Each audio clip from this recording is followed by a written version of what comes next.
ALG-AD is funded by INTERREG North West Europe to develop a new technology that will take excess waste nutrients produced through the anaerobic digestion process and use it to grow algal biomass.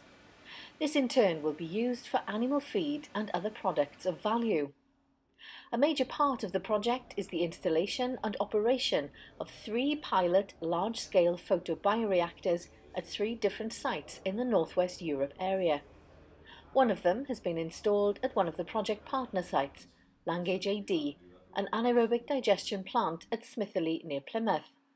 The plant was built by Langage Farm, which produces dairy products made from Devon-reared Jersey cows. Langage AD produces electricity and heat for use in the dairy products factory. Waste from this factory and food waste from local businesses is utilised as feedstock for the AD plant. Gary Jones, the manager of the plant, explains why combining anaerobic digestion and algal cultivation is a promising solution.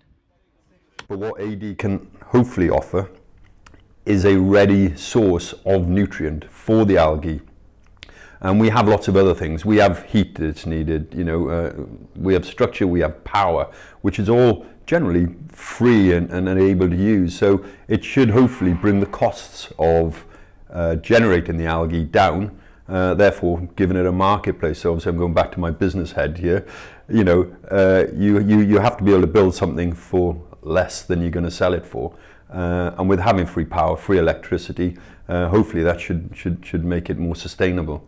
Until we can nurture the product to be able to produce a very high-end product, whether it's a complicated protein or whether it's a dye, or even AD and algae would work well in probably less developed countries where we can use a waste product which is could potentially be toxic in certain instances, grow an algae and either get a food source for that area or even convert it to a soil conditioner to start reinvigorating soils.